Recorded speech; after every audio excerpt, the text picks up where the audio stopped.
What's up, guys? Today's going to be day one on how to become funded. Now, today is going to be almost orchestrated around taking action and starting because that's probably the hardest part in this entire becoming a profitable trader or a funded trader journey.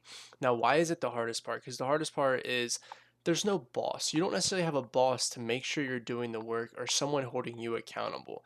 That's what makes trading one of the coolest things in the world, though, because it's a hyper independent, high skill earning job, right? So like when I do something wrong in the market, my friends don't tell me, "Oh, you did that wrong." My mom's not like, "Oh, you did that wrong." It's me. And then there comes a point when you have to recognize, are you going to hold yourself accountable, or are you just going to keep saying, "Well, I'll do better next time. I'll do better next time."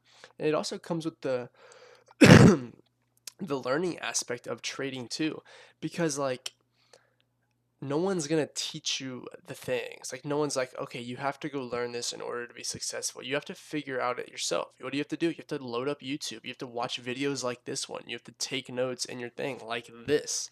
You know how many notes I've taken in my journey at trading? Now what is it? August 12th, 2025.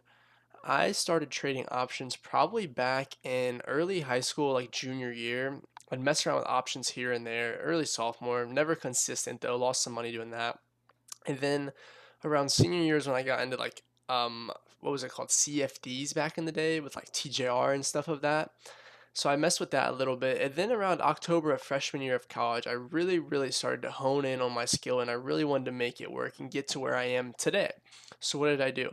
I started learning. I watched hours of YouTube videos, took hours of notes. Every single day I would go to the business building and just watch YouTube video after YouTube video and take notes and try to understand the concepts. Because at the end of the day, trading is seriously just another language. It's like learning a whole new language. You know how hard it is to become fluent in another language? It's pretty hard. I'm fluent in English, and my English kind of sucks. For being native English, it's kind of bad. My spelling sucks sometimes. My grammar isn't the best, and I've been doing it my whole life. And that's kind of like trading. If I tried to explain trading to someone new, like say you're brand new to trading and you're just getting into it, if I tried to explain trading to you, you're gonna have no idea what I'm saying. From like if I tell you like, okay, this is my trade recap for today, you're gonna have no idea what I'm saying. You're gonna be like, oh my god, that's an overload of information. It's too complex. I cannot understand it. So that's the point of this series that I am creating for you guys to help you go from beginner to pro, help you go from no funded to a funded, from, eval to funded, eval to express, whatever you want to call it, it doesn't matter. But my goal is to take you through the basics, the complete basics, all the way to the advanced concepts of putting everything together. Now, personally, that's something that a lot of people wouldn't do. There's going to be a lot of gurus that try to like sell you on things like you need to buy this course, or this is how you become profitable in one day, or just things like that. In reality, it's not an overnight thing. Trading has taken me ages to figure out, probably super consistently around a year and a half before I started making any money from it. I just had made some money a couple last month or 2 months ago. Last month, 2 months ago, same thing. But it's not a easy thing, and there's so many setbacks because trading is just one of the most like complex thing there is, because obviously if you're new, there's concepts, right? That's your like ICT, your support and resistance, your EMAs, your VWAPs, that's your concepts. But then there's your psychology, your head, right? Your psychology is probably the hardest part of this all because like I said earlier, you're your own boss. You're the one that's saying this is right, this is wrong, this is whatever it is. So you have to hold yourself accountable. And then there's risk management, which also ties into psychology, because if you have bad psychology, you probably will have bad risk management. And if you have bad risk management, you'll probably have bad psychology. So they kind of go hand in hand with each other. And say and say everything is going good, but your risk management sucks, your trading is going to suck. If your psychology sucks, your trading is going to suck. So, and the thing is, people think there's a saying that goes like, trading is simple but not easy, which is 100% the truth. Because reality, it's supposed to come down to, you build your system over time. I have a system posted up on my wall right here. You can't see, but it's taken me a year and a half to finally come up with a system that works for me and makes the most sense to me and makes me money, right? And now I have to implement that every single day. And then it's boring now. And the problem with trading is your mind is a dopamine trap. You want to just sit there and have quick releases of dopamine, but trading is not like that. Trading is like that if you're gambling and you're buying and selling without any idea of what price is actually going to do. That's the problem. And people love to do that. And that's how they get their quick fix of dopamine and get their attention spans to love trading. But in reality, that's not trading, that's gambling. We're traders, not gamblers at the end of the day. So we need to have our fixed system of our concepts, our risk management, and our psychology. What works for you, what makes sense to you, and what's going to make you the best trader overall.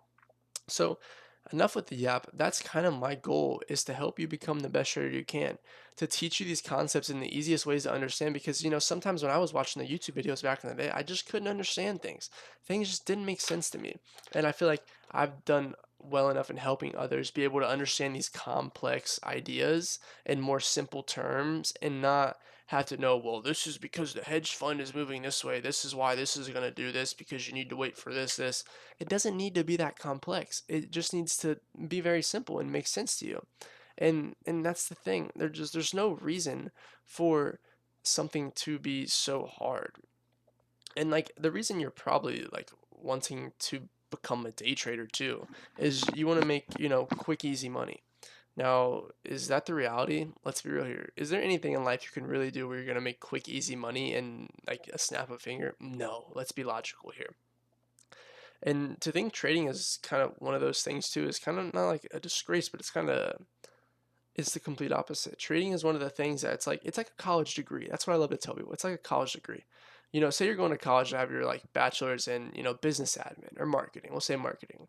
You're not just a bachelor's marketer after 1 year, after 2 years, or after 3 years, right? It takes you 4 years to fully be licensed or have your degree in, business marketing. And it's kind of like trading. Like trading's just not gonna snap overnight. Some people might understand it faster because maybe they're more logical people, more rational, not unrational with their emotions and stuff. Some people it takes maybe 4 years to become a funded trader and really understand the markets and stuff like that. Or it depends. Like it took me like a year and a half to really figure it out and hone in my skills. But once it does, it clicks, and it clicked for me. And that's why I think I can definitely help you go to that next level overall. What else is there? Let's see. It's just going to take a while. It's not an easy thing. And I think like my goal for you guys is to start off on the most simple concepts ever. Is like, how do you even read a candlestick? Or like, what platform do you even use to look at these things? Because this is like things that sometimes no one answers and you have to just figure out on yourself.